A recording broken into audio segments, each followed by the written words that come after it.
What would happen if I told you all you know about Boku no Hero Academia is wrong? What would you think if I said that you and everyone else have been told a devious lie? What would happen if I were to reveal not only the identity of the UA Traitor, but also All for One's ultimate goal? Well, if we are to find out, then let's start by talking about a young man. The one who will soon become the true symbol of evil. Very good. Neito Monoma! His quirk? Copy! He can use the quirks of whomever he touches, but only for 5 minutes! Plus, he can only borrow one at a time! So, even an idiot could figure it out. We were introduced to Monoma as a considered and calculating genius, as well as the de facto leader of Class 1B as early as the second phase of the sports festival. Cool, collected and charming, a true-born prodigy, on par if not even exceeding Momo, Bakugo, and even Todoroki in smarts and power respectively. And yet, after such a powerful and memorable introduction, what happens to Monoma once the sport festival arc is over? He's turned into a petty nuisance, a joke character on par with Mineta of all people. I risk that this was done intentionally, as Horikoshi has acknowledged a mistake on his part while presenting Monoma, saying he never intended for the boy to appear so evil outright. Well, why would he say such a thing? Why would he care about how us, the audience, would think of a lesser character such as Monoma that couldn't have a major appearance until much later on? Why? Unless he was in fact relevant, unless he was supposed to be evil and we shouldn't have known just yet. My theory is that all these changes to his character were done in service of preserving that reveal that would soon come about him being the one and only UA Traitor. What if Monoma has been playing the long game all this time, as he did during the sports festival, laying low, waiting for the perfect moment to strike at the very end?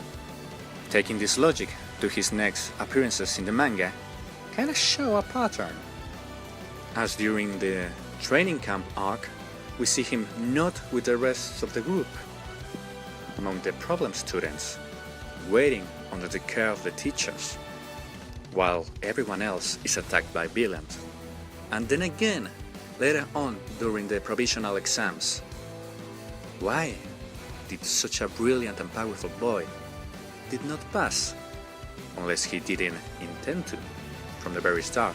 何々 A 組報酬いるの？つまり期末で赤点取った人がいるってこと？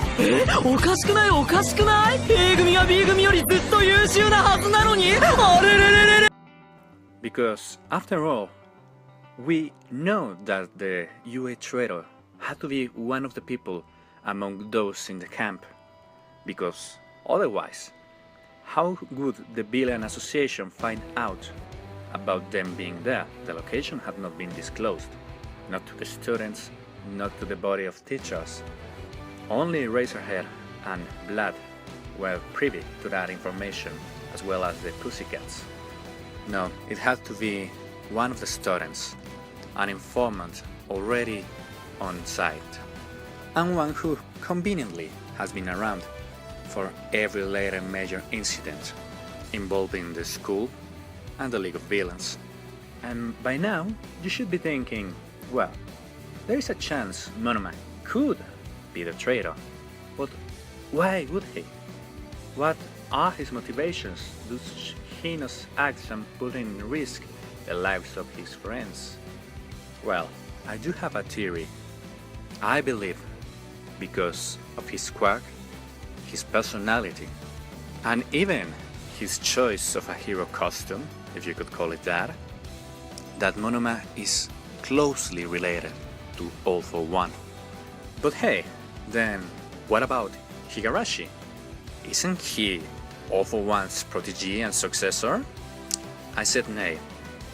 I said his existence is only a mockery to all might, and if anything else, a red herring, in order for the true successor to go unnoticed. After all, Shirashi doesn't have the mind, nor the personality, to really even come close to All for One. But Monoma, his power is even closely related to All for One.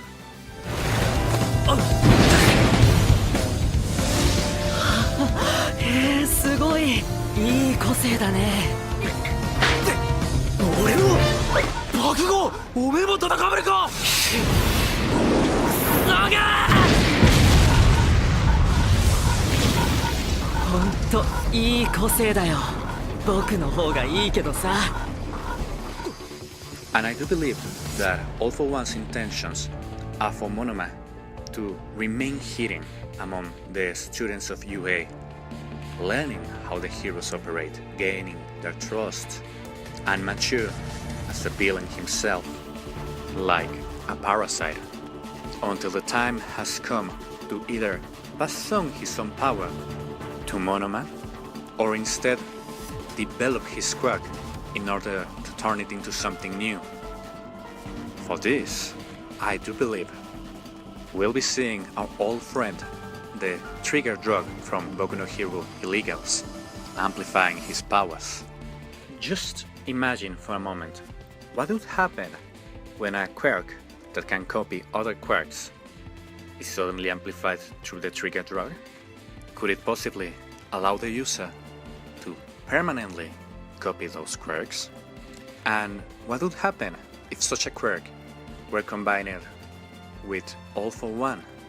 What would happen if someone had the ability not only to steal and grant quirks, but to reproduce them en masse? Terrifying, isn't it? I do believe such a power could indeed warrant lying to the world about who the next symbol of evil would be. Now, whether you believe this second part is entirely up to you. Sadly, the manga has not yet progressed enough for Monoma to shine once more, though I do believe we're gonna see that in the very next few chapters. But alas, the show itself has already given us one damning and beautiful piece of evidence to say that Neito Monoma is the UA Traitor.